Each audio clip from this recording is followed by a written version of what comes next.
Sanyan Godia, send him money to the man in Mura.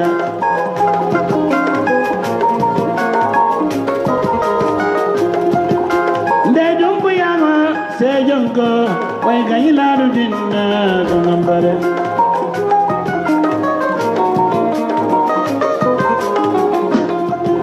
Tangando, Dabasima, say Junko, Kangambare.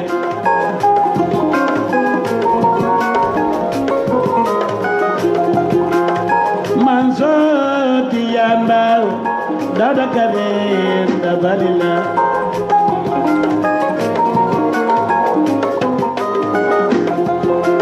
Padunyabali, Bandabala, Wega Iladudina, Gongambare.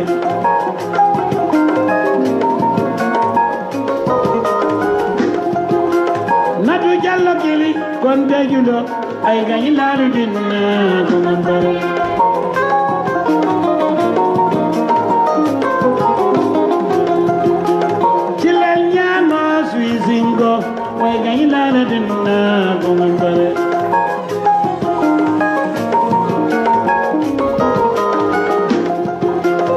Paringo jena bakamara kanila nina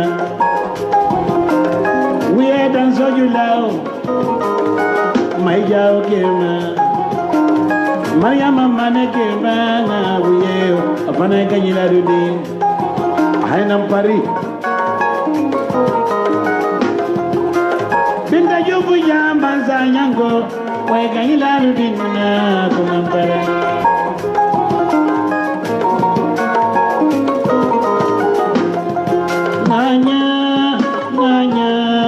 Nanya ikola wajibiada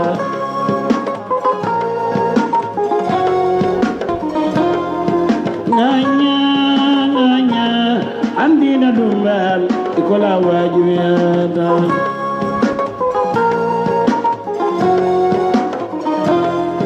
Nanya, another good man, Isaac is someone.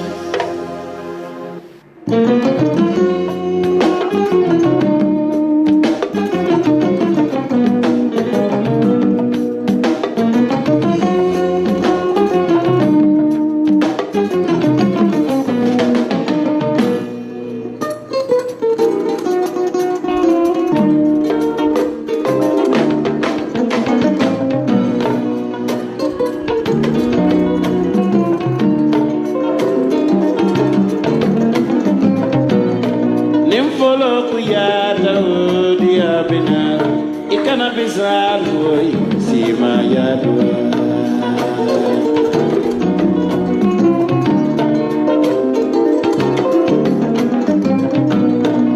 Nimbi mutenentilu mandantenena Ikana bizarro sima yadwa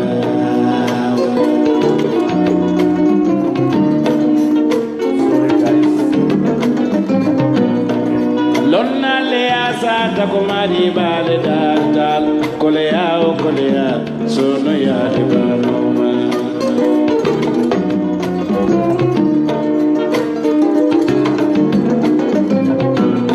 Dona vengulu fula doda sabara le kinilo ala vangole kaibo telebe fulanjana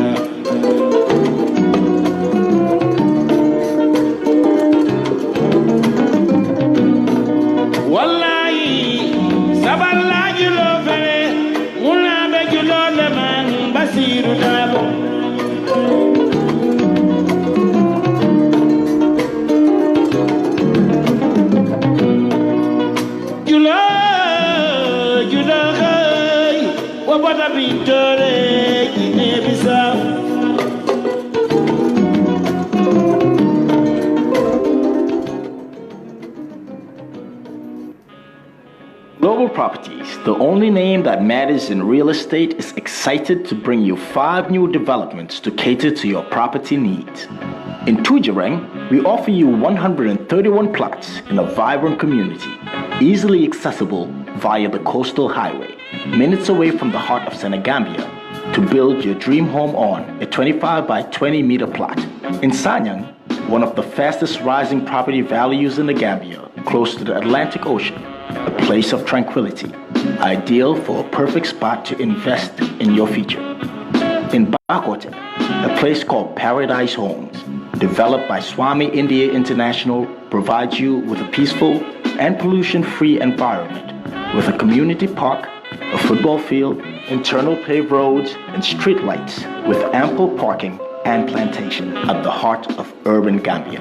In Birkama, at Bojankunda, we offer you 72 15 by 20 square meter plots located just 100 meters from the Birkama Highway with paved road, electricity and water, and of course, our newest estate, Paradise View in Salaji, a paradise within a gated community with ample parking and a peaceful environment at close proximity to the coastal highway, with ample options to choose from, along with flexible payment plans. Global Properties is clearly the only name that matters in real estate.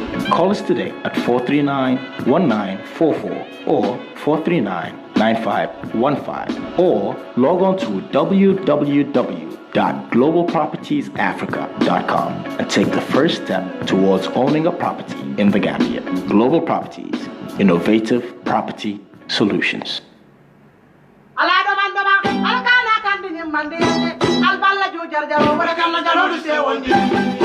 Jula Finance Money Transfer. Badi ngolu julolu siatal de bari Jula Finance itol mu nyon tawolet tariyale bije lanno bije ka kodo findinde banko kan ka dinde banko kan itol mu nyon tawolet imanna da wala mobile top up wala ani electricity top up wala albe banko dawoda ani albe dunia dawoda al sal badi ngol mako no le kela mobile top up wala kela electrical meter top up andu fane manna da wala nalbe dunia dawoda albota Gambia le alsalla kodo dino Jula Finance lale ya kale Gambia banko luto banki o banki diatete wala Jula Finance Money Transfer itol lamu julolu to mini yalon ko wati itol leka tambi nyindon ye bule noma wala alinge commande telephone to plus 447949533233 wala plus 447949144674 wala plus 447438061440 Jula Finance Money Transfer ñinul mu ñontangonti julolu kon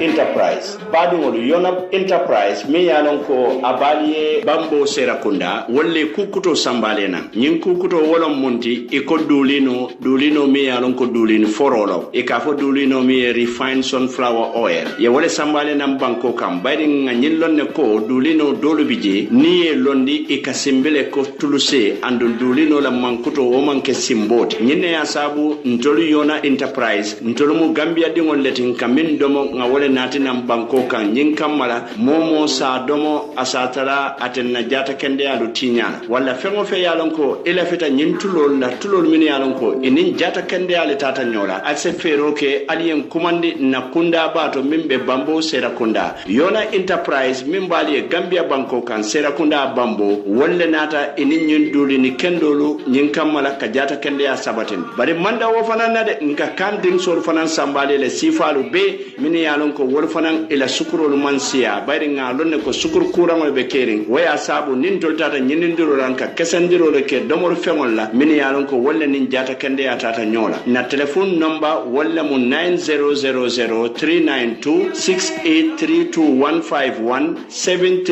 90003926832151733899 wala 9805526 wala Yona Enterprise nyinul lebe banko kan nyontangol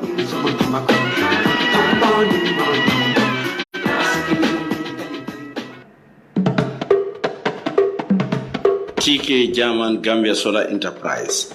TK German Gambia Solar Enterprise badi ngoli bale dami wala musukuta sateti cinema anin jamen batema.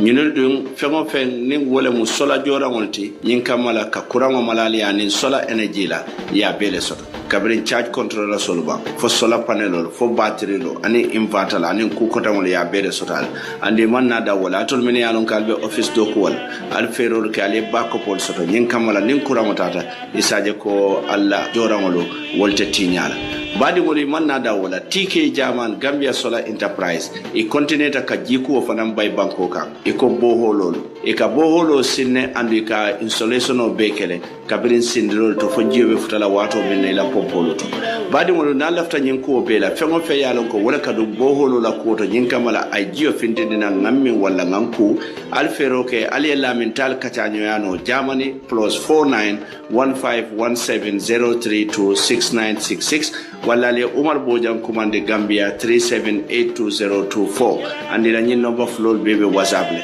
ngale ko TK German Gambia Solar Enterprise ila solar panel la ni la solar jorangol be ka bonan Germany le andi la boholol fana ni la bohol jorangol be ka bonan Germany le wala badi ngol kamune bato alngam borin no TK German Gambia Solar Enterprise mi yalon ko bali sukuta satele to andi ka yelele tili wotili ka botalan sey somondala kata fo talan lulu nata bita minute tansaba wala badi ngol alngam borin no ngalampolo malaya anim fana ngaji sanungol ming TK German Gambia Solar Enterprise wala nata pour ka kool soni ande moli kurango aninji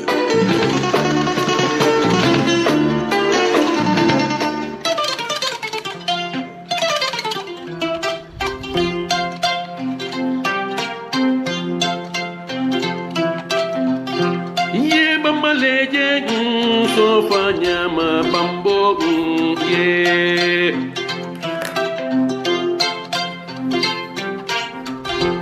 kana kumbo ibamu nyano leti bari pamu manso leti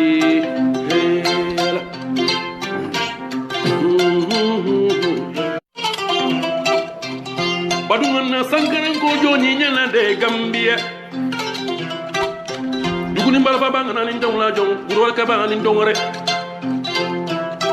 fasa du ko dani fasa ba kanna du kamese ani kalawle kunna bojang kunna pamodu bojang sankaran ko le mati wala tinna ay mibbe kering londi banko kan TV live e mine be kering aketa mun tole to afota mun tole to afota nyaadi le aketa nyaadi le ngaje nyaadi le mba fola wala nyama faisene ya set wala nanga mibbe kering londi banko molu e ni da home digital FM 99.9 FMO isen tunu fanonto yem muta yella moy kuma sene wala mimbe bango kan asinda mimbe keri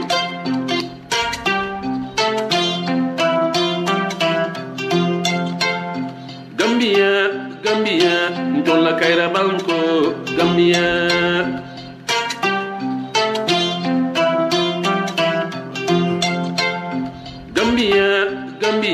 ntolla kaira banko Gambia baade ngolu baade lamor lalu baade jiber lalu mobe dawoda kabirin Gambia fo Gambia e bantala ngalu mumela be konton altola anali jamundangolu misilme ya konton dirola assalamu alaikum konton diro kola baade ngolu misali bismillah na programme to mimbe keri nka fo wala nyama katu ko nga dati wala nyama mba fo kan wala fana nyama andum fana Allah subhanahu wa ta'ala la man sabayatu mbe continue la ka banke wala nyama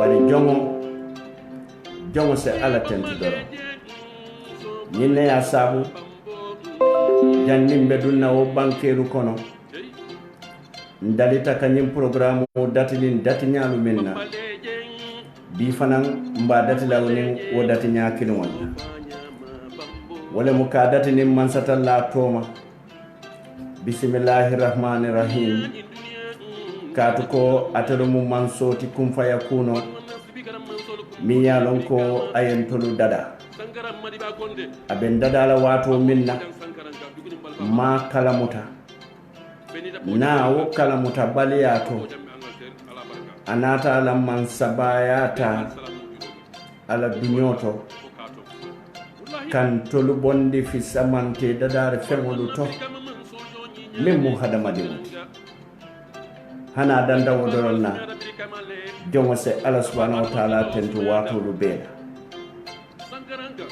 ayin ke hadama dingoluti man ku kaye ku kendolu to mi yaate kontani fa yin ke hadama dingoluti asano la yin ke faloti asano la yin ke suseli bari asano le fana yin ke susulati walla yin ke tumbolati man ku no woto bayre ngani min be fa tele be dada bara dunya tan tol male ayin ke fisamanteri mune ya sabu Allah subhanahu wa ta'ala yin ke fisamanteri katu ko na kunti ba Muhammad sallallahu alaihi wasallam atele fisayata do jongo beti ala fanga ya kumanda ko atere andu womo hadama de wonati nyim folo mu fisamante yale bari ay hakilo din tolla anada muru way wo hakilo tun tol fangol bulu nga tamande nyaar min biyata ni wato doro nganta hakilo tamande ko hadama de nyanta hakilo tamande nyaar bari wato doro senyinan hakilo la nga tamande ko beya mo nyante hakilo tamande nyaade bene man hakilo so bari na wo hakilo to wato doro se wo hakilo tamande nyaami yalon ko alukata fon ka fatin ka muriti nka fo ala fam montra kede wolon nan sotota lonna balu bi jele lonna kilim bi je ka fay Salman Rushdie lonna ba ala londo to tubabu karamoto ntolta kandiyo fango mutala te na tebe safero wato e ka fo mi ye buhaba walla mo walti bara na to mo jahiliyata so fo mon tolse ala subhanahu wa ta'ala tendo bari amurun da fanan ay ke kalifo lutin banko kan da fen balu bi jande minere sen kunun no kato ko saduru bi je wol kan kunun bambolu kan kunun moso kan kunun bara en tolle ke kalifo lutin wo banko kan anata londo dinna londo mi yalon ko nyin da fen balu min kan kunun ndel ka wol control nke do kundi falo de sembo wata hadama de won bare hadama de won ka falo do kundi kabirin somonda fo wularo abuka fendi falo la wato dolo domoro to mi yasi wobe mo ala subhanahu wa ta'ala la nolati hana danta nyinnan to hadama de won te bodo no la ala nyinna ya sabu mimbe kerin kabirin adatata wato minna sanji sabako mimbe kerin nka adati ni nyinna ni wabata je fana hadama de wa beti ata wato do nga hakilol bulandi wato lu bela na nim dole ka nim programme oji be non desani dole ka la moy mealon koy ka la moy bi wolu temfe itata tonya dinkirato keta sabante furente walla ndolo hadama de wala be kumala la wato lu bela kammira ka duwa na sabante furele katu ko menem na kundi bay mem fonye kawande ngami mudan na kawande la lu dato wala nyente ko ndolo hadama de wolu jorante mbulu na manke duwata andu nin duwata na sabante furelia abe futale la abe nafala le walla mimmun na nyantoti wala nyente ko nga woduwa bondi duwa wala muka ala dani nga woduwa bondi nga ala dani fo na nyin sabante furelo ka folo na kunti bama Muhammad sallallahu alaihi wasallam anala dimba yalu anala saibolu ani misil sabante fure to malu be fo ala subhanahu wa ta'ala se la jamol sonea ay nemo nin kafaro ke dundi jannatul firdaus nimmo da woton be man sata la dani la kote bayri ngatodo man soti kumpa ya kuno sa dani nyaawo nya buka fasi andu ye wato ni ya dani ka dilal wala mbadan na bifanan dalta ka dani ko minna wala nyende kon na programme bifanan fo ala sen tank nengola masibola bare ala sen harge nengola kairo nengo ngafola ka kodo mola ka sukuro do ala ma nengola sukuro ma dila na nyinya wala to bi bare nengola ko ma ala kana wadina ka kando nyene man sata labo bare ngata ronno man so mi yalon ko akala jongo kerkede tombon jongol kona yi kanda ando ne man sata la yi kanda setano marufu min keta iblisa ta buke filindino nin iblisa mom min filindino walete mari garanti sotola ko hadama dimo setano te filindila de jino fanan setano te filindino la de sakko sudu saji mala nin sai sayol mini bem kono wolte filindino la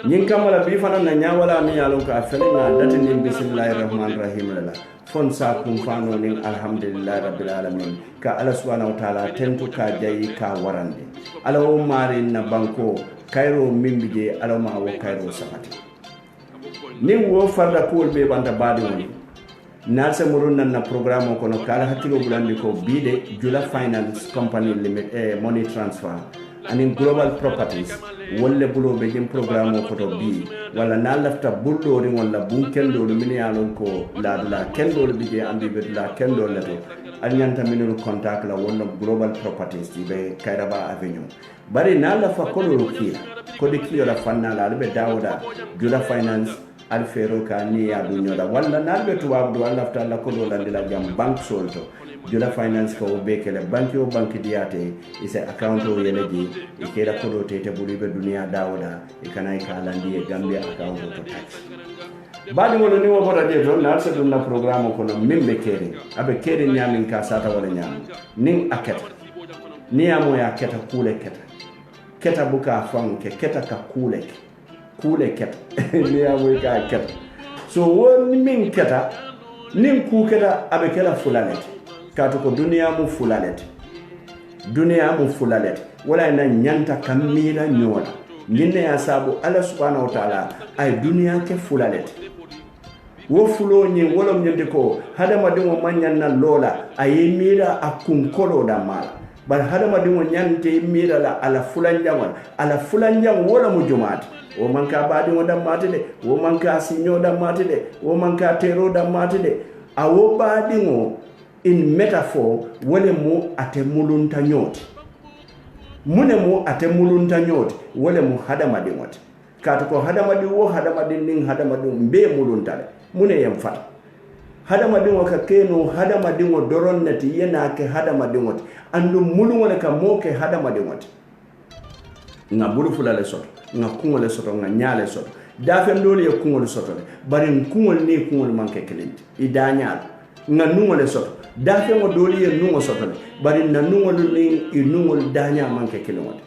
nka tamale dafe mo dolu ka tamale bari na tamanya ni la tamanya manke kilindi so ala dunia ke fulani nin aketa beta mala be kala wala jawmala be kala nin aketa doro min kedan tolbe wala satala na jawma kedan ba jawma satala na kende yaron kedan ba kende yaron satala mi yake the actor mbe wofana satala wala niya lonko ite sataro te bayla molle bija mimmu satanati ite mummo actote I try every time nibe act positively acting positively wala mu ka banko la nafaji be at all time kana kunkile nafaji be kana badi nafaji be kana teri nafada maji be kana satela nafada maji be kana tundo la nafada maji be bari banko be la nafaji be ka to ko Allah subhanahu wa ta'ala wala tandinna na fula daro luto ko ninga mira mfamon la nyanta mira la mulunta nyolale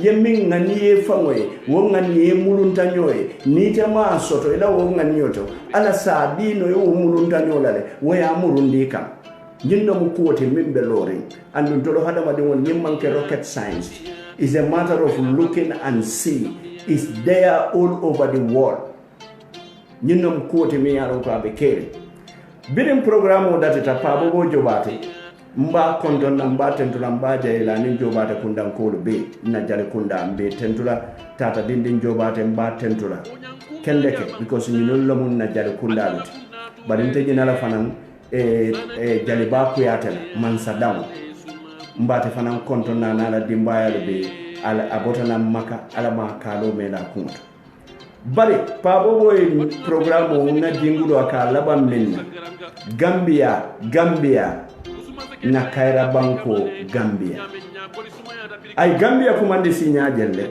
anata Cairo laji pa bobo ka min chodi wodula bari jalo ka denkilo la bari mod se dunno jalo la denkilo kono denkilo bokole arts be nyame atol min tata jaba dal to university to atol min tata college to atol min tata high school to aliya lonne art minomo arts alka literature min karan molle ke safe altoli na ali du wolli tretolu kono ali konolu fanundi ali alla mirolu kedi nyinna mu karamati so nyin jalolu fana ni la denkilo la wato dolo nga miroji be paye Gambia kumandile sinya fula anata fonna kaira banko aka mune chodi wodulato mo kana nyin kaira banko tinya kairo hadama dingo baken bunne ka jammala buga hadama dingo abe la fita kairo hadama dinti je min man la fi kairo so walla wo tumala min na wona be kering alingan hakilolu to sakon na nyaton ko nyandan hakilo tula bake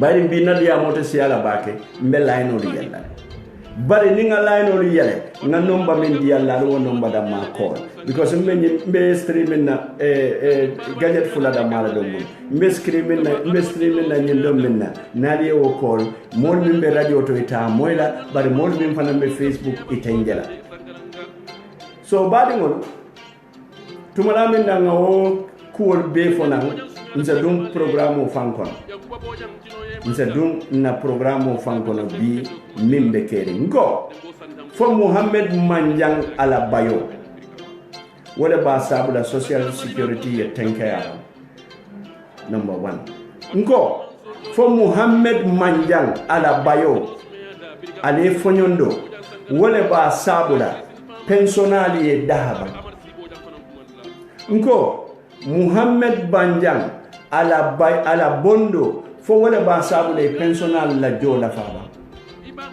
ngo Muhammad Manjang ala bondo fo wala ba sabula susula minka ke social security ay damba ngo Muhammad Manjang ala bondo fo wala ba sabula nyodon to mimbe social security ay bamba nyinna mu topikoti fo ila Muhammad Manjang bondo Gambia mun tol bele tati Gambia ta sonna ka mafia al bula ikoy be nyimbanko ronna onda di shadow wala musisiyo komati ibe nuring e mafia man they come in their wolf in sheep clothing Gambia ndolo wati jumale suwo kuta fon tolu nyinata wati jumale suwo kuta fon na nyaton ko lu nyinata wati jumale suwo kuta fon na nyaton ko nuntolu tema si fimole bije mbuka nyoje wati juma is only 1 year 8 months only 1 year 8 months yara fanna fotata sanji lulu ndon ne nyene nyomo la no kota mune be caring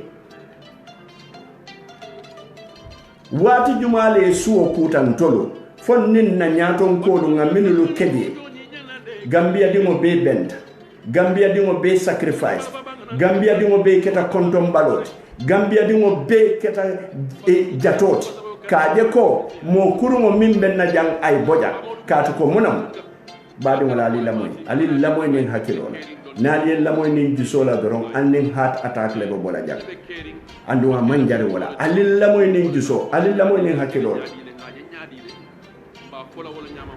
Gambia dimon yaya jammela mulumo ma sabu revolta against him yaya mun tollet bari ala mulumo woma sabun tol Gambia dingol yembanga to nga bay Gambia ja yaya mun tollete bari yaya la ala lambe woma sabu ntol nga yaya bondija yaya mun tollete yaya la jolaya woma sabu ntol nga yaya bondija yaya la mankuto wala ya sabu nga yaya bondija and these are combined mankutolu amanke mankutu kelenti mankutolu long minili ya long koy bela kamale mankutolu lota ni mankuto la kamale mankuto lota aka tinyar le ke tinyaro mi ya long ko abuka joseyno wala ketan tolula tinyaro min ketan tolla jang wallahi ata joseyno tinyaro ketan yaya la wo combine kamal mankutol ñinne asabu nga yaya bondi jam wolu kono Gambia dingol fele dindingol me bulota 1994 to date yaya jamme dindingol ma fo ka yaya jamme sobo bari yaya jamme dindingol bi adindingo be jusobe jaare bi adindingo be koliyare kaatu ko minem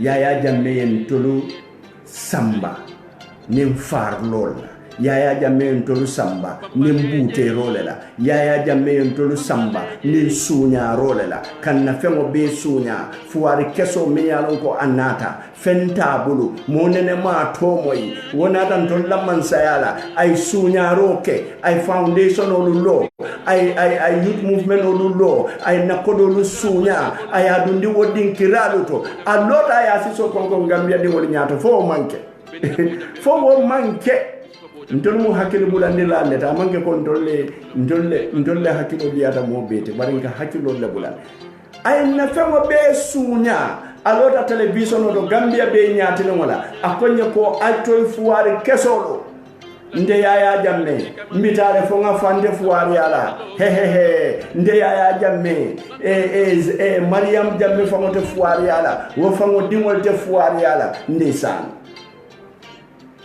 man saya siro duntala alima duwa president Barrow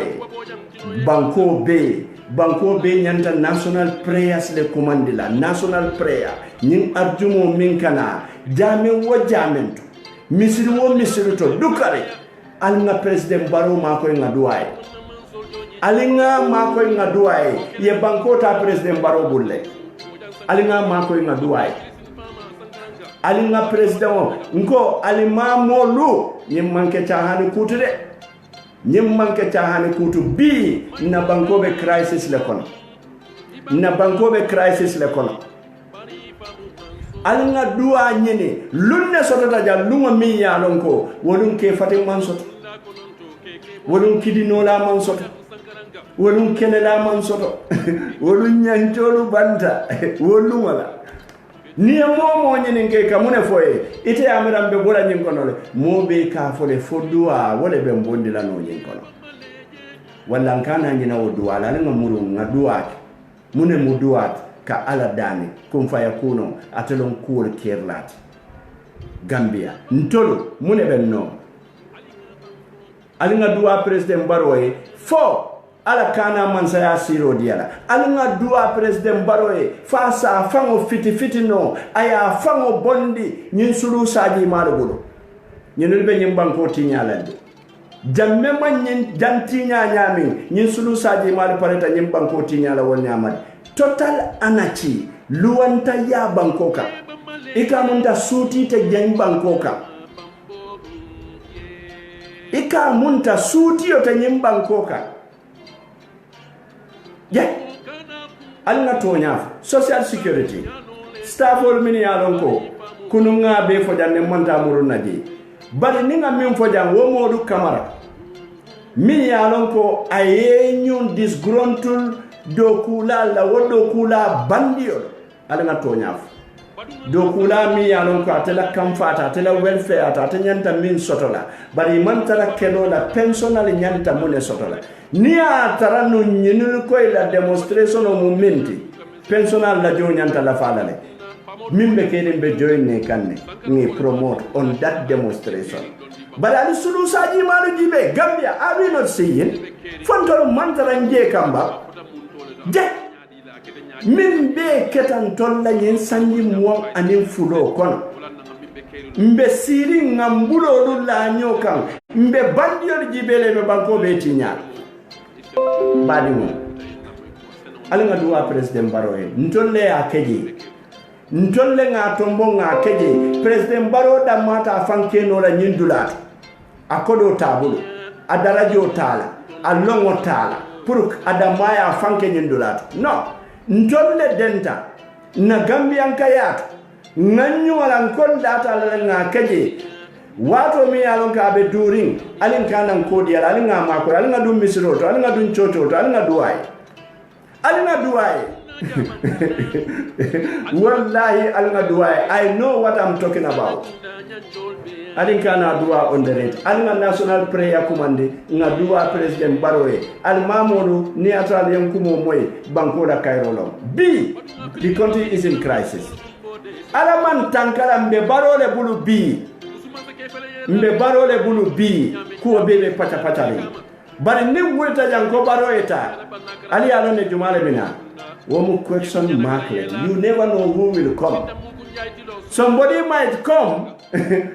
Me alonko. Ya jame gasuelo keje baro e macho sambana wobina le dra macho mara buki amna alimet. Wallahi wobe dula mara laita. Katu ko ningo ya jame le gasuelo ta dula be junjum. Ya jame pareta min na jam. Wala muka Gambia jani. Ani Gambia be jani nyola. Barali alo mune ya jame bondi. Gambia fombe si non la watu jumale sita fonyina ali alo ne mune ya sabu ya jamme bota jam amanken na kodoluti amanken na carte kesoluti amanken na carte fayoti amanken na siati katuka wobe abalanta wobela na munemu dua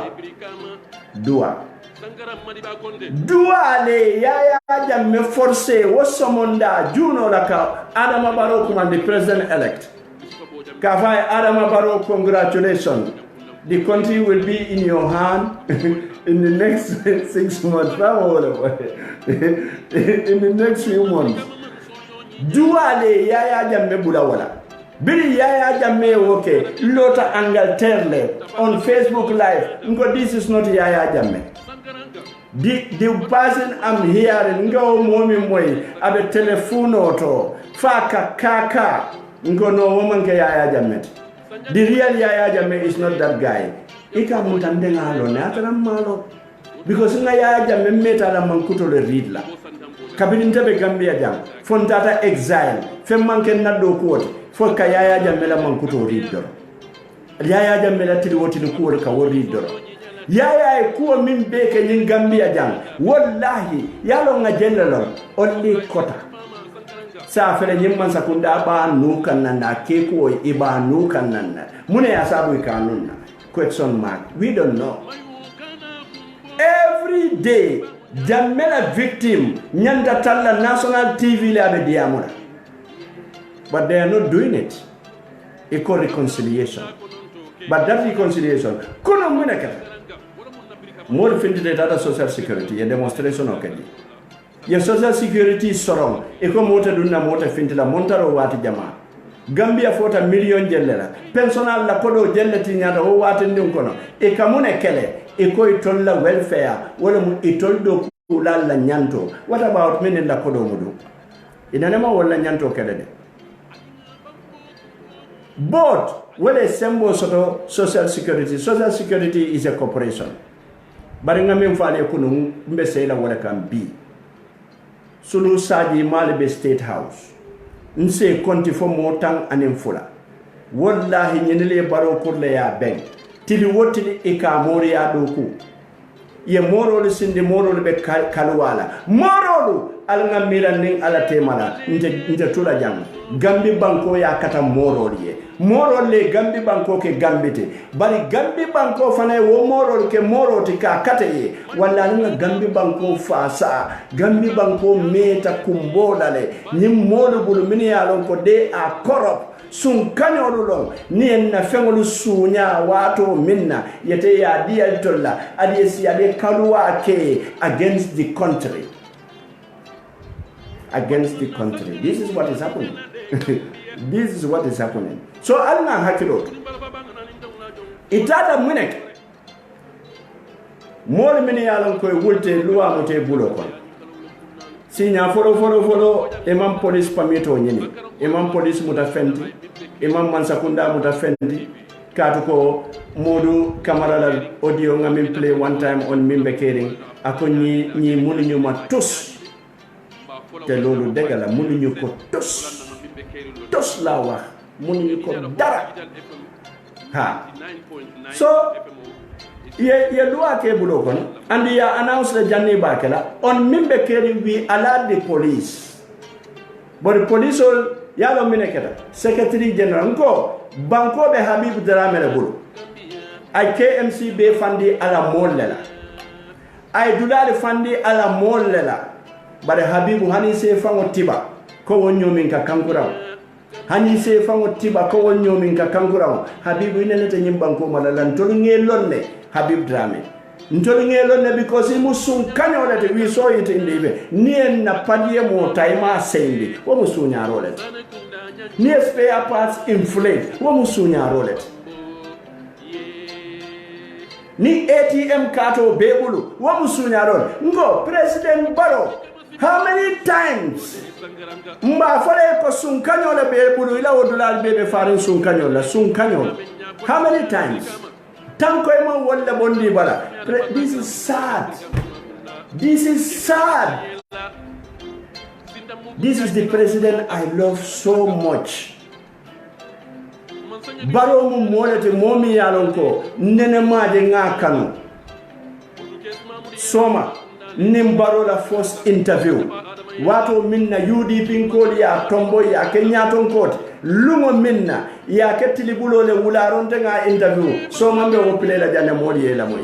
I love that man so much. I fought for that man so much. Anene mambulala ama kala mutafang bari ngake mune ngake bankole because nko nganna baro millom nka baro minje nka baro minjibe nka min kuma kawolo moy nko baro buka noise baro defal katla wante Barrow surround himself with those wolves in sheep clothing. Inyantale kabote alanga tonya fo Gambia meta nyo nene lale meta nyo kunamu lale meta sila nyo kungo kanne nyinne fuwari ya lafa andu fuwaro la fuwari ya be lafa lale billahi ala fuwari ya be lafa lale nimma wuli ngalo ala fuwari ya be lafa lale albe min kala alinga fiti fuaria etala because nin sumole me fonya sunya rola fuaria te tala no la nyimbankoka min nyanta dila mo kemela mo kilina ka mutaya sambaya iselim mal ngamala nyenne bekere jumale maade nyimbankoka alinga tonya fonteria monteria nyimbato kono kuwol siata 33 million in first ladies account mampare wala follow mampare wo fan follow Biden Tolo Foundation or nga fojanen ko Yaya Jammeh brought this foundation business Zainabu Jammeh Operation Save the Babies keta Operation Kidnap the Babies ngamre ni never keri ye dindin jelle kidnap banjul l'hôpital to for sacrificial events dindin jelle musul aldiamu musul jelle ya dimo sunya l'hôpital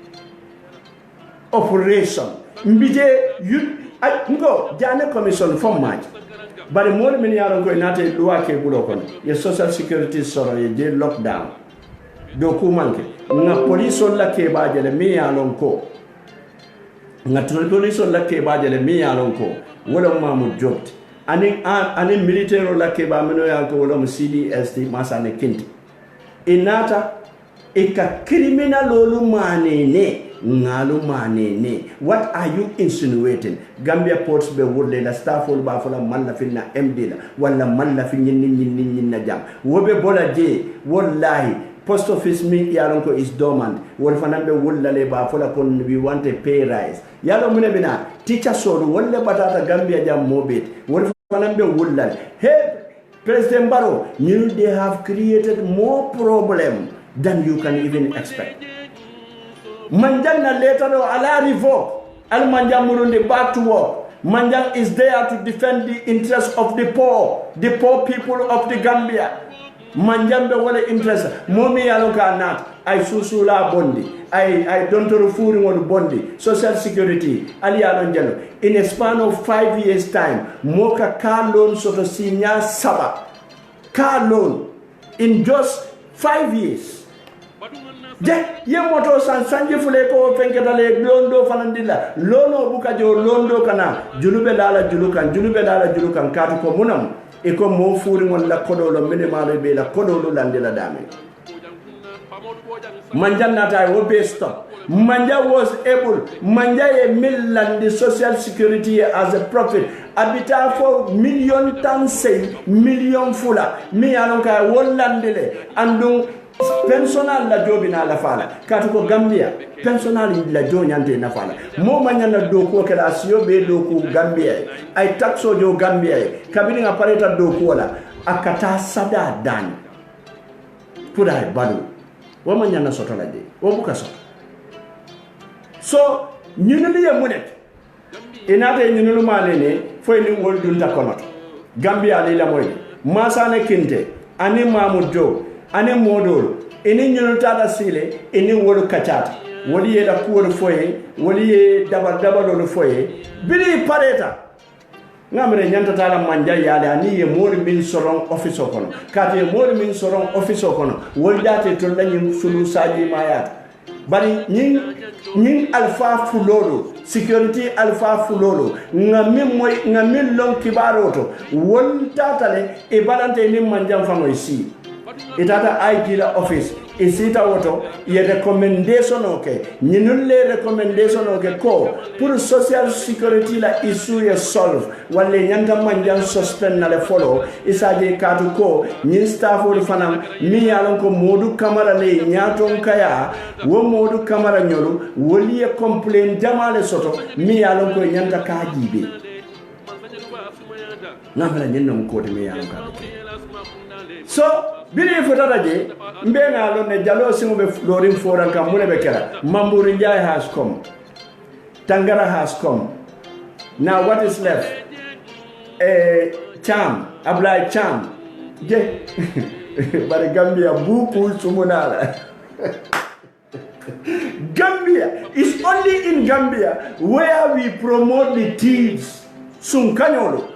Gambia ka wolle ke dinken doluti muna inante sunyaro kala muna ina Gambia din wolte qualified la sunyaro la bayni sunkanyol wollom jan dinken doluti sunkanyol le ka do ku kendolu sot sunkanyol le ka bum kendolu sot sunkanyol le ke la rambalu ka ma nyol be ke bor nyin sunkanyol le ya nko alina hakilo lutu alina hakilo to Gambia nyinte kenola inata munek ye manjam ya bondi iko ntol bukala wala nga manjang kumande ne manjang di amta manjang ko nya ya fonyale ko ngata bari e man later o dinna follow bari later o be silo kanna kananan so from the horse's mouth mune be keri criminal o le nyanta arrest la ba ye prosecute ye fire fo manjang ne nyanta bayla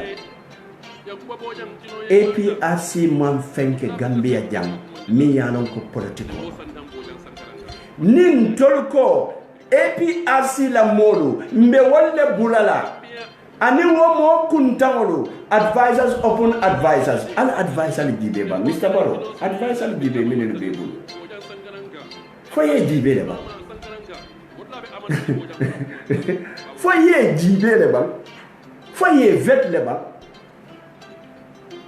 korda wafila mimu ejento tikata moli nyininka nin korda bebula ita ya wafu ya balu commission ye woke advisor ti political advisor mambara inyanta sambara no majumle ila company to yake je business or land sales advisor bania samba state house follow ala moto akatu fital there most part of his life aya beke fital there fola bango la fitali ala palaso bulaji yana amuriye moto kutodi wala from an anonymous donor yana amuru wo moto kono air conditioner kadi yana amuru eka essence di ala free muni amra obe advice na Mr. President ye fengo fenga ba fle okay sa inyongo man soto ila miro nene maji ibuka boy ngo ye fengo fenge kata le ya binte kono nyinna mo idiya mu nyaluti ku jamale be Keren State House more than fula be State House mbebe profile la le kiliwo killing ali pare Gambia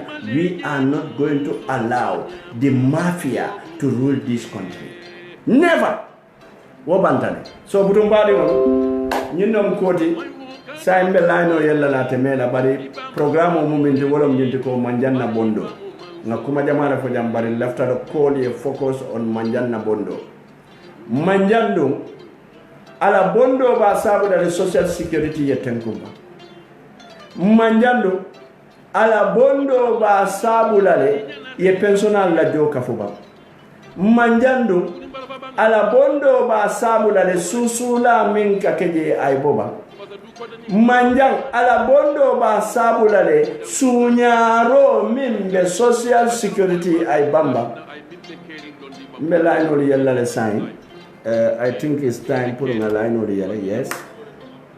So the same number. Dukaringal mane ne mokana one number do call. The same number on to call. Albe number men call la wala mo 7343125 7343125.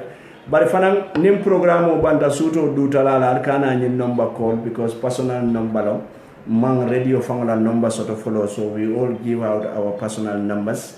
So atol men yalon galbe labangola albe lamarola atol men yalon ko fana be jiberola on mimbe kerin TV anin dula doto WhatsApp call le follow nata banin active call nata ka WhatsApp jolonne that is very unfortunate. Assalamu alaikum. Hello. Okay, womo WhatsApp call nati buton badi mo nga line o yelle buton nga fela tata I'm sorry nga line o yelle 7343125 7343125 matunga nyindonta. Assalamu alaikum. Assalamu alaikum. Wa alaikum salam. Yes, mbadi bismillah todi madu. Tamo mburolo birkama kabafita pa bismillah programme. Aha. Mala programme la mo tambaje. Alhamdulillah rabbil alamin. Pa modu mi ko ka wolum to nyaay. Aha. Bismillah. Modu manje ka nyimu fotel. Awa modu kamare ka nyimu fotel. Hade. Mo korobrim balong. Defo la na senior manolo amiti. Awana. Hade. Kon na senior manolo amiti. Hade. All right? Hade. Aba korin be no ma ba daji bolo. Wol tonya. So ni kan ni fote wolum tonya di. Mo kamara tam mala ko ta sabula social security man tama. Wolam tonya. Panjam ni ke kanje. Wala nyanda ka. All right? Okay. I'll compose with you guys 100%. Baraka bake, baraka. Assalamu alaikum. Hello. Hello? Yes, mbadi mbe moy kan. Hello, mbe moy kan. Nene gere namba. Mimbe kele no bismillah programme. Tumale. Jumala kelimo. Ismaila Kanto. Ibe commandero la montole. Bruce B. Okay, bismillah Ismaila programme. Napa nje napa mayira napa Zambarola. Ay manjang abula do ko manjang banku kendo mo kendola. Wala mutonyata. Ay do ko men ciga modela sa o ko nyidi. Wala mutonyata. Do le be je kana ga ajin bo su ta jemal. Ando Zambalo enta alona le anta mol me alon ko be mo ko mala ti se mo la tala nyaado e je lanta. Mamba. Buganda madana men na pi tam menna. Tukara ay ma ko manja kana ko ni because you the party polo ni manja bodo je no bo chance. Wala mutonyata. Sila ko la kay mo lekede. Baraka ba ke. Ko kenda bala baraka ba gal do ko kenda ba. Baraka ba ke mbadinga baraka mbatu nganje ndon fananta. Assalamu alaikum. Okay, wo buka moy mbatu nganje ndon ta. Assalamu alaikum. Hello, alaikum salam. Yeah, mbadi jumalem. Madam Suleiman Sise from UK. Ibe calling na UK. Yes. Okay, bismillah Suleiman. Pa me call kan pa min kita sat be it's a very sad day for Gambia. Wala mtonyata. Pa because me and te jahalen kubeti you just have to look at because you come liba Georgia. Georgia. As record de la priya poko. Minimum big amu mo fasangati bi. Sonko is vying for office in Senegal. So we just have to go by the track record and look at Mandela's track record. For over 20 years, Mandela has been serving a global organization. And not only has he been serving at a global organization as a mayor staff, but at an executive level. And he is someone that has a portfolio. He's been managing a portfolio of over $2 billion. We are only talking about in terms of revenue expenditure, a portfolio we manage. And that is very different from the capital expenditure in Panama managed. But here is the guy that has got senior executive. We are talking about finance directors. We're talking about financial controllers. We're talking about senior executive finance officers, over 230 of them. Manjang manages all of these people all over sub-Saharan Africa. And you go and speak to people in Standard Chartered in their central office in the UK or in Dubai, where Manjang work and controlling the what you call it, the EMEA region within Africa. No this guy has any shred of corruption in his book. He's been known as a reformer. So for Barrow Birasita, Manina for Banku, Gandhi Miliano, your competence to the Yanana Yamako in your Banku. Exactly. Isn't this the type of people who will encourage the Yanana Yabanko develop? Why should Barrow, if Barrow should have come to the defense of Manjang, bringing for Masita in the first place? But Barrow's compromised himself with more Miliano, who will let interest man get Pentinam and Kasunyaro.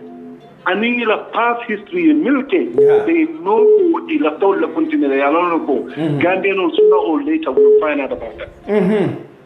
That drama we are talking about, there are records out there about drama. Records of drama is Sunyaro Minke for drama. All people have to go is go and contact the Gambian courts. The drama is too good. How can drama be next to Barrow? Giving Barrow advice on who to hire or discipline. Why should Barrow be associating himself with such people? I mean, I was a big advocate of Barrow. To be honest with you, Pa, from when this thing started up to today, honestly, I am up for every single one of us. Today, in fact, I can tell you this. I'm planning to come to Gambia. Every single one of us. We should all go out and demonstrate what needs to take place. I can demonstrate more. It's high time it is hard time. We cannot look, but Halifa Saleh, we might have changed the government, but we haven't changed the system. In fact, I would say that the system is worse today than ever. Thank you so much, mister. Thank you. Thank you. Abaraka. Mbatunga Nyindonta. Okay. Hello. Okay. Yes. Hello. Radio Talado Mbadi. Radio Talado Mbadi. Hello. Radio. Hello mbe mwekane yombe mwekane sai. Amadou. Namo. Amadou almalejo. Amin Allah ya Rabbi. Non tatokole because ndewi do malen tatokole. Ay te mundo malati. Ala mi ke Amadou. Yes.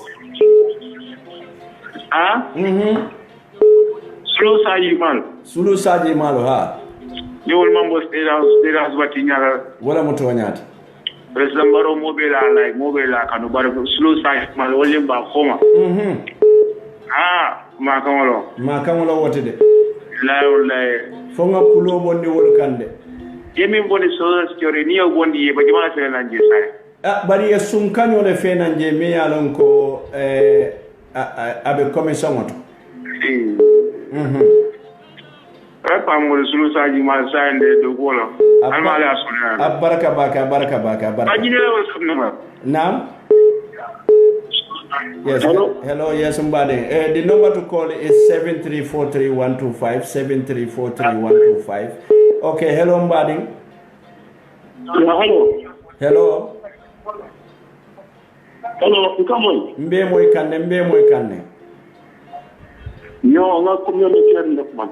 To di ma dum anibe kumandiro la muntole. Nek man do Denmark, nte to moro. Denmark. All right, Moro bismillah program. Yeah, okay. Hello, Pa. Naam. Yo, Pandula children son of men. Hade. Baro kawale nyanta bondi. Baro de kande samanola. Ngamira nga duaye follow nga chance ndia la nga duaye. Foi la miro de. Very inside the nimgomba bondi la ofana mundu wa tinyale de one day. Hello. Hello, mbe moy kanne. Ikamole. Mbe moy kanne mbading. Yo, ndi amna baro kawale nyanta pinti la bondi. Baro de kande samanola. Kinga tale bi baro de kande samanola. Mo be na la miro. Baro ni kande na melka sunyaro. Ya jambe fawo system de la baro system na la mante mo. Anyway, butum badi ngolum be minkela ale hako bondi demanding mbe disclaimer kala jang mbe telefono ya la momo ila miro banku do ko momo ila miro bari nsen mira na miro do fana yeddan kana modo do fana tora misal fe na foru nyaluto bari fana mbalanta minna mimbe keri mbalanta wala de wala mun nendirote malla fi nendiro la jan dukar ngalu dani momo nendiro ke imake ntolu toyala katu kontrol kan nendiro moma ke folo de bari disclaimer on pour ka fali hansa ndron na line on be ne bari be kandiring 7343 125 mbado ngani donta assalamu alaikum Papa to di ma da ne be komando la mun don ba diba juma ba la dibala Lamin Diba be commandero la montole. Ba me UK le. UK, okay, bismillah Lamin. Mana UK.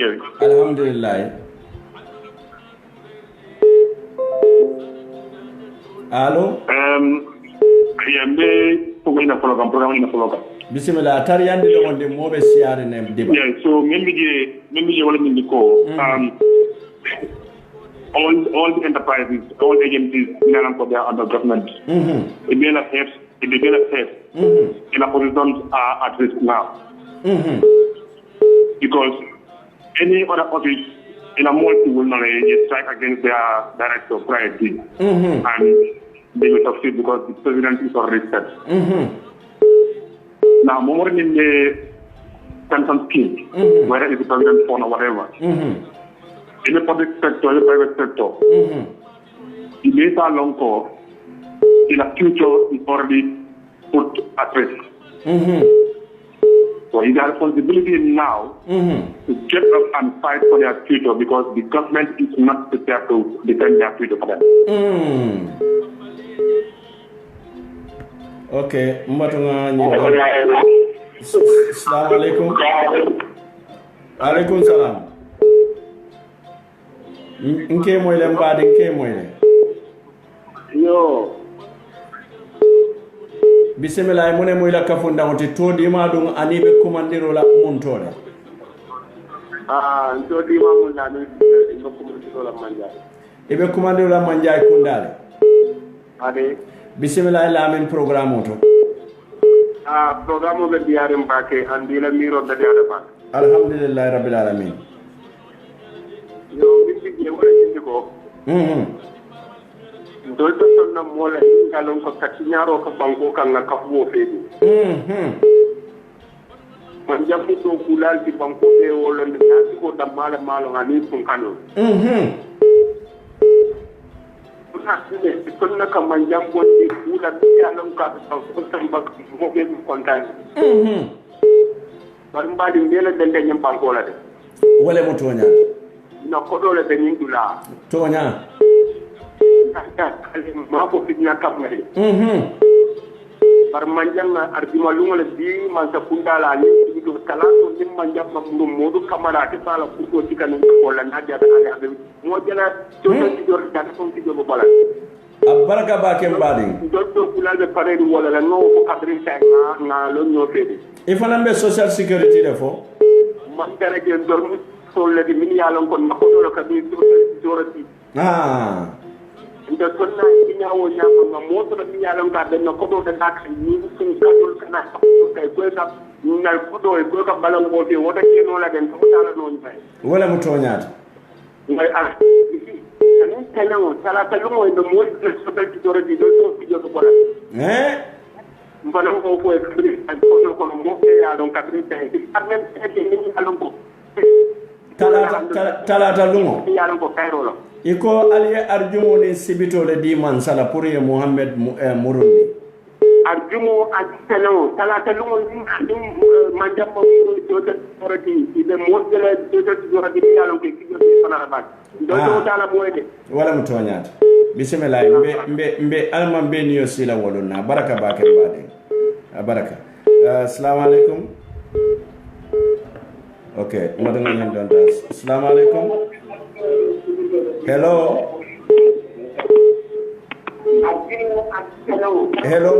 morke wode madam ngeen don ta mimbe assalamu alaikum Alex Lampa. Nam moro todi madu. Nde Amadou Sisao. Ibe commando la montole. Mbe commando ke France. France. Ah. Bismillah Amadou parin kol ledu. Parin kol bi jamba. Bismillah programme. Ela banku din kendo ni la kendo me ibakan fo mbe dwale fo alati ikisi jawol masi woma. Amin Allah ya rabbi. Yo no boda je lafta contribute la mena. Bismillah programme to mbade. Wala mun na man ta kunna nyante hakilo bulale ni mon mel ka demonstrate against the director la tay mon mel ye fon ka fu ñomay na tay demonstrate against manja yo bondi tay ni mon mel fanal ya lon ko wol fanal billahi manja na do ko la ni do ko black li tay no fanal ye fon mobilize ye fon ka fu ñoma ye tata demonstrate against government pour ye manja murundi mu ne ba hafulla ni ndol tata ko camera muruna tay ni manjam fana mela lo ko la manjam be dogu kendo la wol fana tata demonstrate tay wol fana ko manja yena tay wol fana le bunda soron ko mi ndoli a soro nyame tay na banko metara nyabi de yalo adama baro nde kabril lu me njiko la to banna to kabray may parti bon plon ko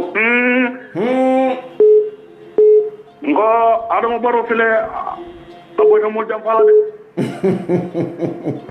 kadu mansana nana tate atinata jiko ke menti wolom nyinti mo kende ni wala ko wolbe do bola yo bondi o mansa aboyta banko mo jampa kan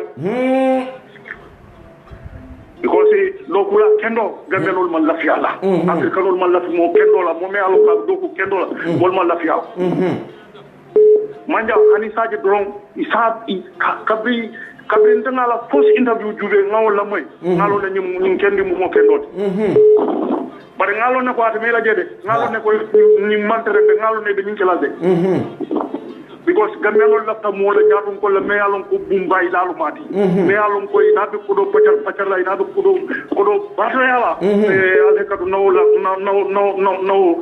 fonko la bari lafta mo si falla bar mo ke me alon kana pour kana banko e image exemple ko la ci ta pagu do la dolomba mo li muta mo jawoti ye muta banko jawoti because yalla ne be do ko kendo la ibe banko mul londindi kay mamelo la menol malati ni mosi fala so pero membe je wolom nyindi ko ndebe yudi pin kol mele alon ko bi wolle ta bankoti bismillah baraka baake bading baraka ya adam baro jindi ya la député ya impiti ya jindi ya ay yafasu mo leje nata banko sa manola yafasu je mo doyna baraka baake bading baraka baake ngetendu ngey jayi mbatu ngata nyin dom fananto assalamu alaikum Assalamu alaikum.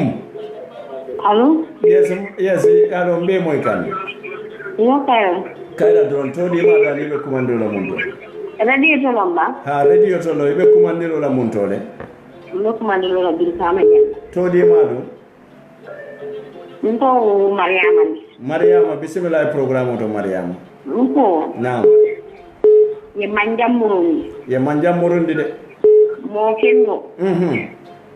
Ya murundi min ko yen sila wake min be campaign la baro na last campaign o sanya suba waɗanta wonto suba ay njol ba no kan ne ko na asika wato wata adu molla korda sted lelal ndeke mala korda ya mutalen tul bilamen ten ko do kole ari mali na korda ha na mol ba ko no so wote ko batata ndeysaan ndade ministre do ya kan jangala men batala ba woni nga ko la bu ka telefono tiga adu ke mala korda lon ke ma banta lafiya ya ta alu min ki lay baro ay wonde korda sindi la ay lahi di wonna ay na korda sindi na dimba ya nyin sinal mosba bede jidire dimba de janjande korda de birkama janne ya sindi molla ndeysaan ay korda sindi molla ndo bebe janjande dimba bebe janjande ko do kole yaare Gambia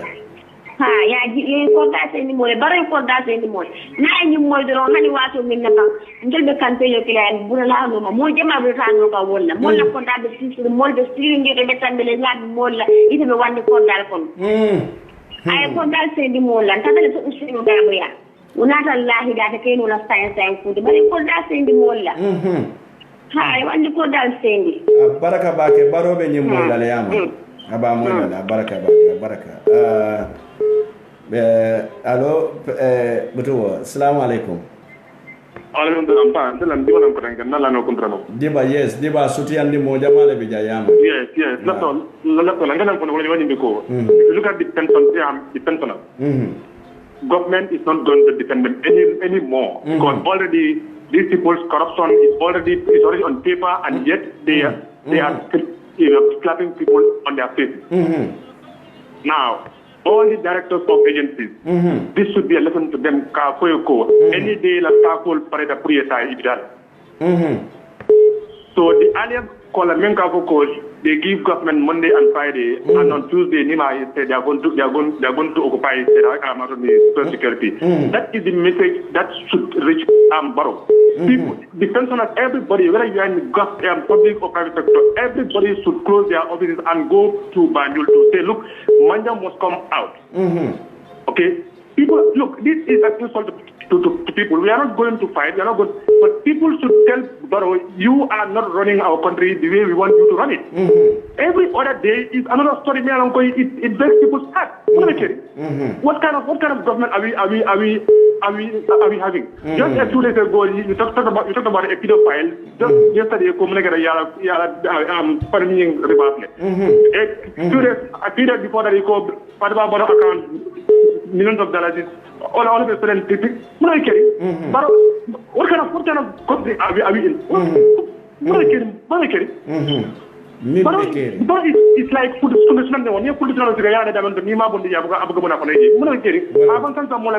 they are just fools and animals. This is annoying. Okay, so people should go out and tell government, look, we want Manjang back. We want Manjang back. All these people, if you look at their petition, or a list of the petition, list of things that they are talking about. Everything is about themselves. Nanying, I need stop, Suguro, it's all nonsense. There is nothing that they are telling people, maybe it's about the pensioner. Okay, you a previous year you ran an account of $220 million loss. A year after, because of his changes, we registered $80 million profit. That's a gap of almost $100 million plus. It's a clear sign of how much work Manjang is doing. These schools now, you got 207 people have signed the petition. What about the 103 people who are going to sign? I don't know. Part of social security. That tells you, there is something fishy about all this. It's all about their selfishness. Okay, so every pensioner, whether you're in the public or private sector, should key to this. The other callers was to say, look, let's all go and occupy social security. Manja must come back. Simple and straightforward. As simple as that. Thank you very much, Diba. Thank you very much. Thank you for that contribution. Thank you. Badimolo banko be kuolong nyene ya sabu nga dula yele banko moli pour yele banko la kuo kata. Bari nsen hakilo tunkana nendiroke nga dam banko kata to memon na banko la sama nafat. Mbato ma nyelta. Assalamu alaikum. Allo, assalamu alaikum. Hello. Alo. Mbijandro mbe moy kan. Alo. Assalamualaikum. Ibe kumandiro la muntole. Ngal Birkama da Silame. Birkama da Silame to di madu. Sadio Sonko nde mu falide. Bismillah baba bismillah. Billah wal tabi ifa mun ka fulati ifa mun faldi. Ndeysaan. Ande ka funde Birkama mumi ka fu Sadio Bora ba ndem Sadio Bora ba. Ha ba Sadio.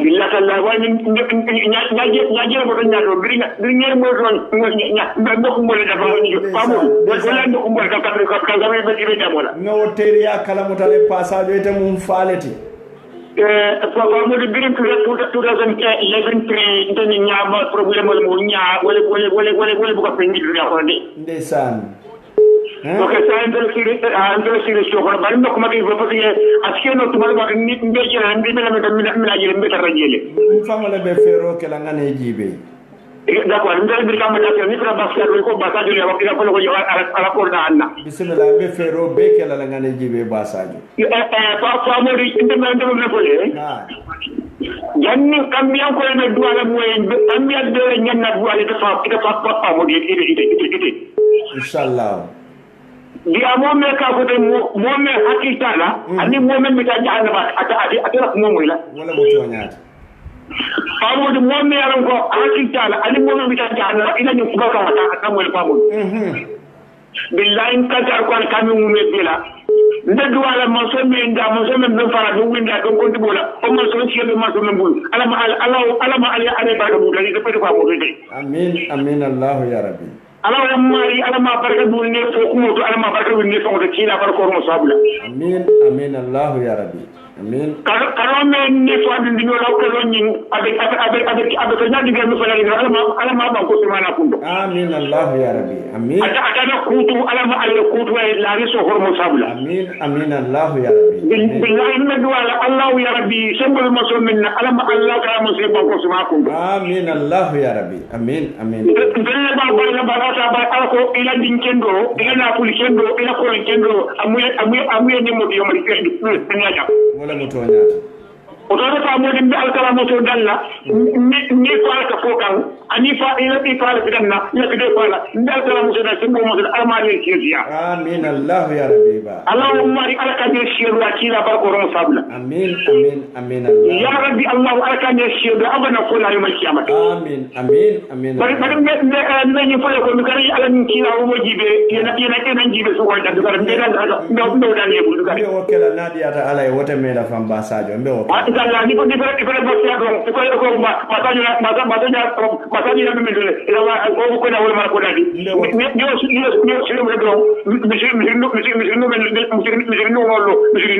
mbe o kala te mela fa wote mela masha Allah alhamdulillah ko bo wala ko mo da pati ni lo ko ya mbakara ni kila bolo wallahi ngalo baraka ba sadio ala ran ki kila ala ala may financi ma ya la mine jibe ila da na ki awu sallallahu alaihi wasallam baraka mbaɗo ganñin ɗon ta womum famale te mbe duwala e sima ya bala assalamu aleykum aleykum salam wato min tuta jaman siya bisimilla en mbaɗin programme o sa foñi noga influence um fanana diyam kay no fanan ɓe diyamu kanne butun keno ɓeede keno yeleta yeede min ɓe diyamola ko ittoɗima ɗum ani ɓe kumandiroɗa mum toɗo ntobu Boubacar Dabo mi Birkama Kawafita bisimilla misa Dabo ko ñaan dala fa min ni kala fo baro dum adema advice on soto ba ay sotole ay sotole de bari buga advice kuke ko foyde fa dala advice so lo buga da advice pe na ba ika advice le de bari malo menekata min be keri wa ite fo e biya mo be bane tere wala butoñata wallahi yo biya mo bande baraka bake misada barola mbol mi ala ko sunu saji mal be ka buji aye be bay je wala be mo toraka wala butoñata baro mollo lo be kade fay yajele mollo asindi so sa mo digital wala dina ngasindi bara be ni min ne kita aka fanna wala dina mo digital aye be baydi ni wonde dro mo de fulana ne wala mo toñata baraka ba ken contanta baraka butum baɗi mo an san do line be yallinne mbatu ngagnin don ta assalamu alaikum maaleykum salam pa ngodo na mo jumale mo ani ado kumandiro la mun tole ndeng mbe kumandiro la Denmark ntelom Binta Moro fi nice assistant Binta naam Binta be nyaadi kortanante tana tijan Binta bismillah programme ko no famo keta a keta wolti inin ke ma botano dia Moro sanya Denmark okay bismillah amunda biwo kay bungo bebe la moy rola de bungo bebe la moy rola ka tum do ko lom pa wala mo tonya because ni baro man need advice ala baro man need advice ala de hani mimbe keri ndama kanyanta ala advice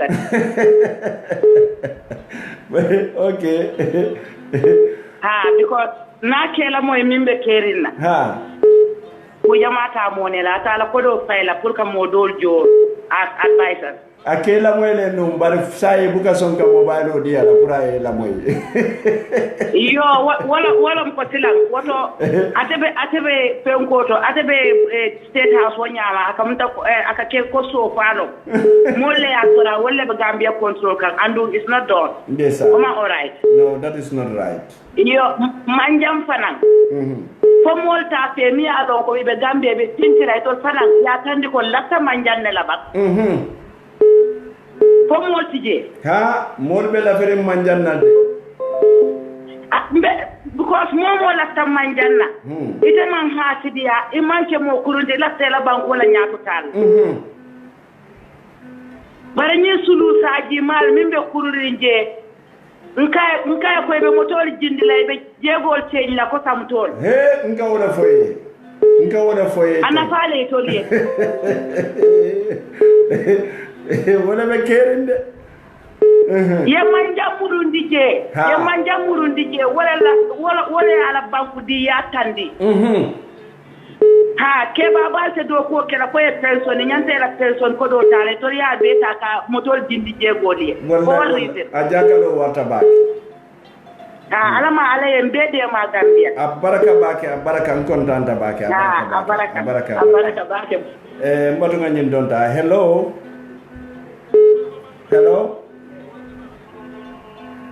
Mr. Maron. Hello, Mr. Maron. Okay, mboka moy meta commande la mbato ngata nyindo ya wato mimbi ya manjam fa assalamu alaikum. Assalamu alaikum badi. Wa alaikum salam pa. Yo mbe moy kan jomala kilimu. Mamadi kedolam Farato Madina Nemasu. Ade. Bismillah Mr. Keta programme.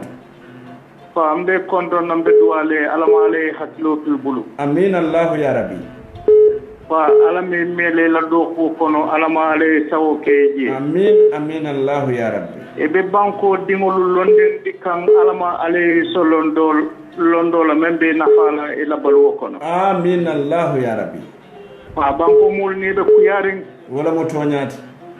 Man karte o fay ñoo kamade.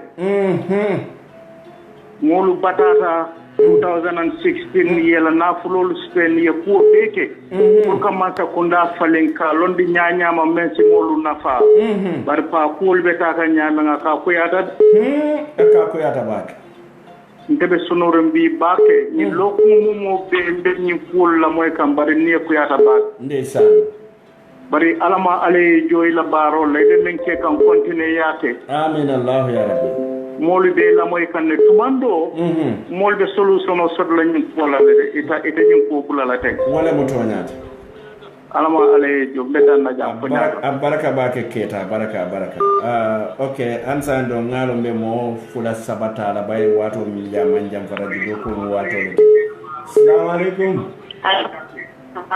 alo mbe moy kan assalamu alaikum mo kile mo na ko to kere diga ala ko bare ndo ko en ko date na ngata ni je Allah kordade ayo Ndeysaan. Ila ay ko ay sen mo saga del mina programme fanan don de la yalon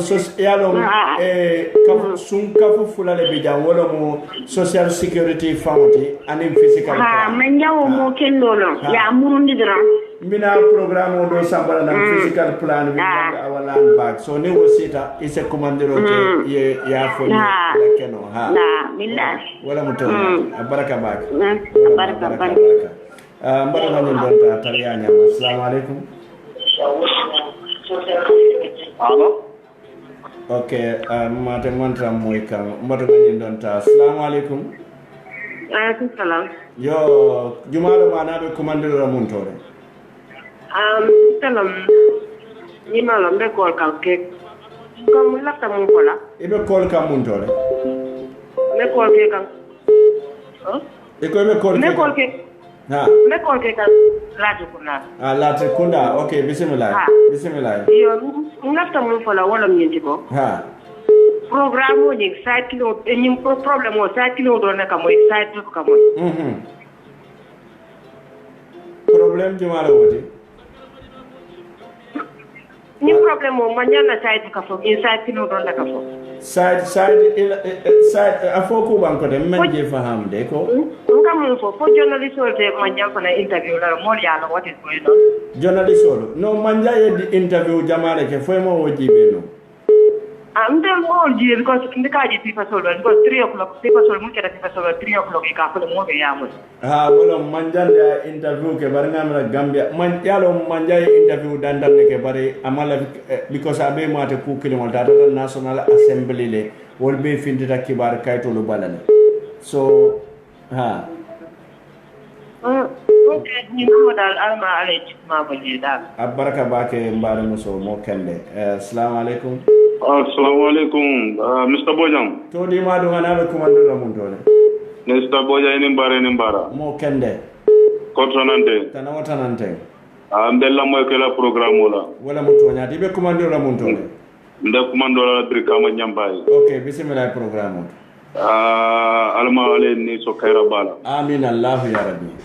Alkane fo jawla bar alma jawol korlela. Amin Allah ya rabbi. Ila rodi bongo alma ala yirwa. Amin Allah ya rabbi. Almi tankala kadanin karatol ma alma ale tankal sitano la. Amin Allah ya rabbi. Musindongo boda mi fo ka membe kolke kam Belgium. Ha. Lafta wala ko se bentu yala. Bismillah. Baro amanjare advice ala. Baro manjale advice ala. Etala nyi membe caring. Oda ma kayanda baro advice nal. Because so kuma kam min ka fojang. Hade. Kabere woto moy ka social media use for bila. Radio station o yele. Pamour alhamdulillah rabbil alamin. Ntede imunye university let. Ndeysaan. Ha nga kuma jamale karela kodo adunga kuma jamale karela kuma kamoto. Banko abetaka nyamen. Alma alayhim dema. Amin Allah ya rabbi. Alma alayhim dema. Amin. Bari mol nyanti la daji kol falina bakel. Wala mutonyate. Mol nyanti la daji kol falina.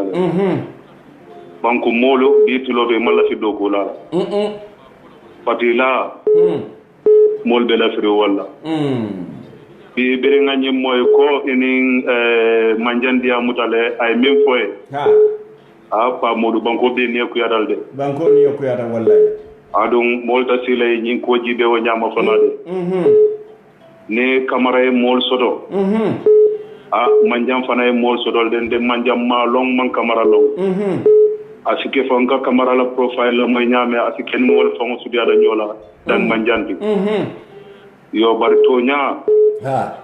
Ala la fita tonya Allah. Wala mo tonya. Ala fo kamara ay manjam bulaje baro ay manjam bulaje. Ay manjang e do ko ke kadon ikamin fo. Social security e min keten kamara la kodo.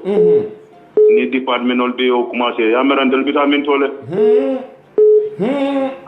Wobe ko vitamin tole. Gambia do adole ni amoy ko Gambia bakelin fakelin. Na meta police ol fango be demonstration o kala koy mal la villa IG. Very good. So woto ya fo e manjam murundi je. Wala mutonyata. Manjam man fenke moma moy manje social security la korolo tinya. ka min complain ma fa ko manjanka molla ko do tinya bari itella selfish interest ko la complain wala mutoñaati mi alon ko eno ni mol pension tay no la pension ko do nyanti na pala minna ni tole asusuo muta wala la social security ni mol pension dambe kala nyaadi le aba ko yalla oto banko ala fo president ko hade banko mol ko ay manjanten kondu ay manjanten kondu be camera la audio mol ala moy hade aka language me speak ge ha mol ala kuma kan moy le mol de siare ne dia mo be siare baraka ba ke baraka ñene montala kuma kan ci dem fala baraka kumo ñi ñata ngeten to ngi jaye baraka ba ke mbatuma ñin don ta second to last caller assalamu alaikum allo allo yes bismillah mbadi todi madu allo nam Khalil Sedika. Khalil Sedika. Okay, bismillah. Ibe kumandiro ramunto na Khalil. Radio lo live ha? Ibe live la ibe kumandiro ramunto le. Kumandiro lo gunjur le. Munto gunjur. Ha. Bismillah program oto. Lot of diamo about the social security no la izu ni. Yes, bismillah, bismillah. Mbela moika. Kita mende buje na ke ba so woye ka buje wala dige wala msoya. Someone young is a very good guy. Monto thank you, no. So it's more camera coming for because now in the good morning Gambia some time ago. It was kind of complaint ko where one lady in the saving months where Uncle Joey. So this is what they are complaining. You understand? Remember, it's almost like the personal interest. I mean, more many in a social security center. So the personal interest is no country. You understand? So the demonstration based on nothing, but they are own selfish interest. Okay, as first caller, I think, what the Kamaran case? He's the most corrupt somebody in this Zambia here. I'm on the banana senior minority at the same time like Kunda Alka so in 1992-93 academic year. Yes. I know him personally. He's a very corrupt somebody, you know. Okay. No problem. Okay. Thank you very much. Thank you so much, Baraka Bake. Badi mo nyenne be kala na last call ati. Kudi mabuka jongo si. Assalamu alaikum. Hello. Hello mbadi. Assalamu alaikum. Hello. Namu. Salif. Na. Salif bismillah program. Faraba be nyaadi le dum. Alhamdulillah ko jinnu ne yo fanay. Yo mo kende. Namu. Bare para do ya fu public ko ko de moli Iko me ko kan. Ha. Dugara afu dan ko moli Ha. Alhamdulillah terlalu boleh sabun ya ingo. Tabu aku baru eko. Kade. Ngapain nyadi? Aku baru eko. Dukare ay sulu saji mal bunda pengobal kanan dulu katandi. Kamu ala untuk diri ya wala kalan dina mangkarte fayaye dina mangkarte fayaye dina yudi kinda kapu lo momal kaban jede. Baru dole fayudi dina ya rafa yudi fi turo le boy ndila ko ni ba ni bato. Ego ko sorele afai dukara e pani na be bay abi yudi fi patak dikara be patak dirale. Wala mutonyati. Abi patak diral dukara kalam patak dinga dani afai dukara ni ko da bala. Apa nang ni bagalan de ala lo. Anda mamang ke bangko di ada mamang ke bangko di ceki. Wala mutonyati. Abal ni ada apa le bila afai dukara ay ko ni kro ay wakima ne baya bala.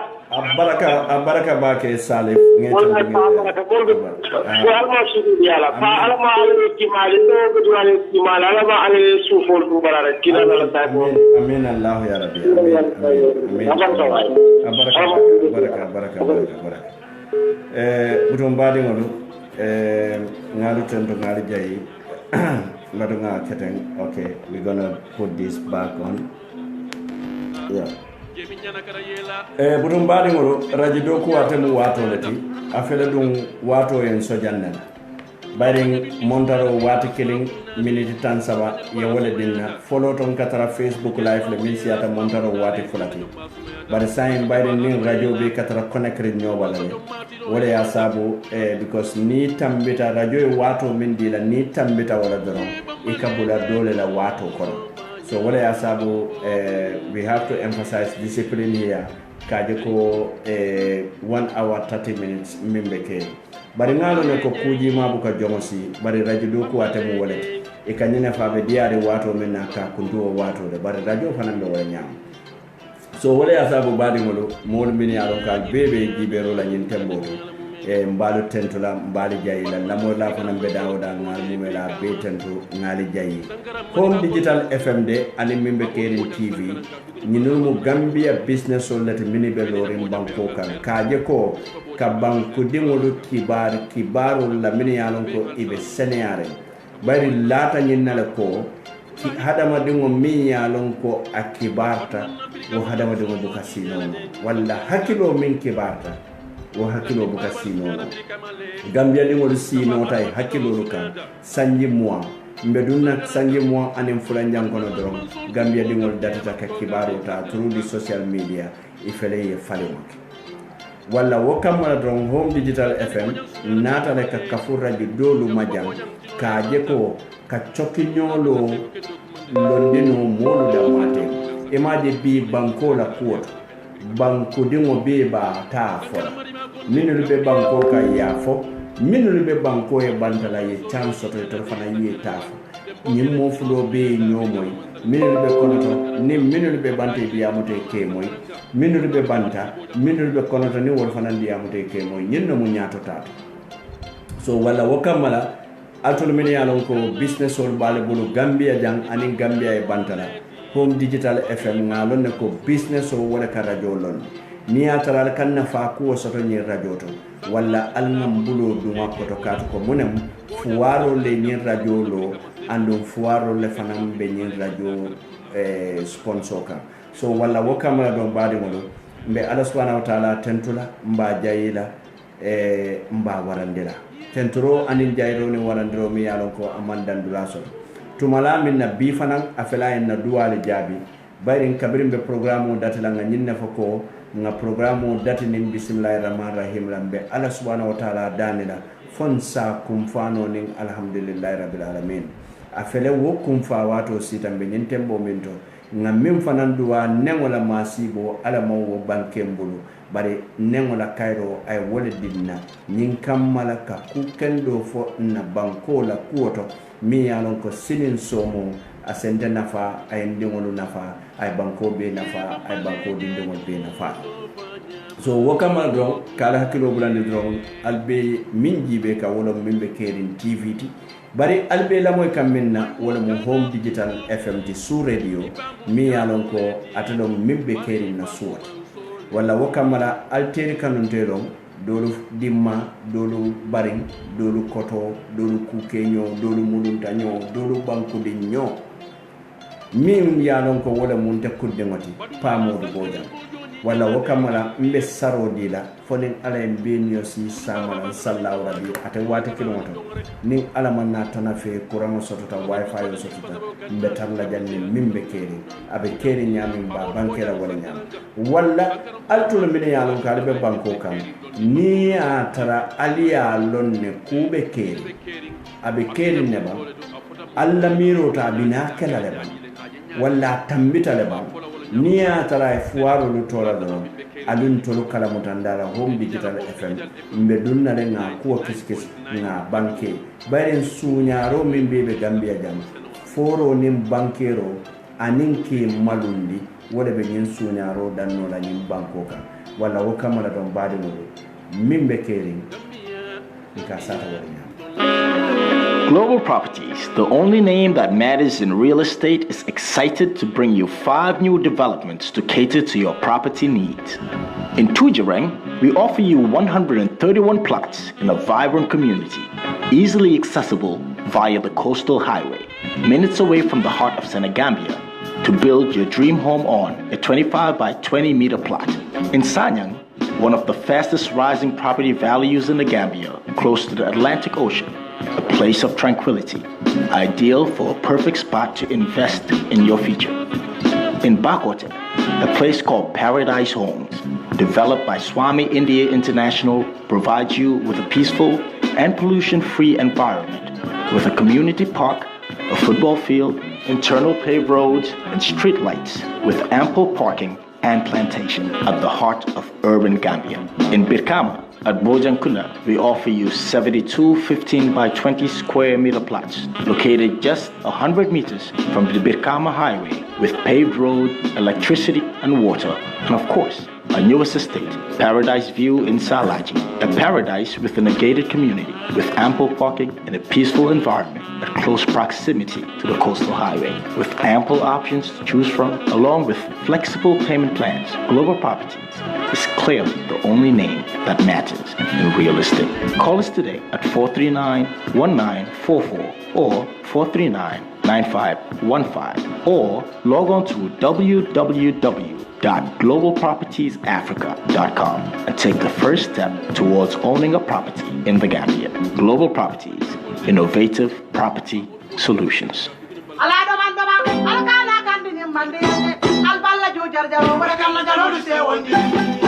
Jula Finance Money Transfer. Badi modu julolu siatal de bari Jula Finance itol mu nyon tamolet tariyale bije lanno bije ka kodo findinde banko kan ka dinde banko kan itol mu nyon tamolet imanna dawala mobile top up wala ani electricity top up wala albe banko dawoda ani albe dunia dawoda al sal badi ngol mako no le kela mobile top up wala kela electrical meter top up andum fane manna dawala nalbe dunia dawoda albota Gambia le al salla kodo dino Jula Finance lale ya kale Gambia banko luto banki o banki diatete wala Jula Finance Money Transfer itollo mu julolu to min yalon ko wati itolle ka tambi nyindoni e bule noma wala alinge commande telephone to +4479495333233 wala +44794914467 wala +44743806140. Jula Finance Money Transfer ñinul mu ñontangolti julolu kon.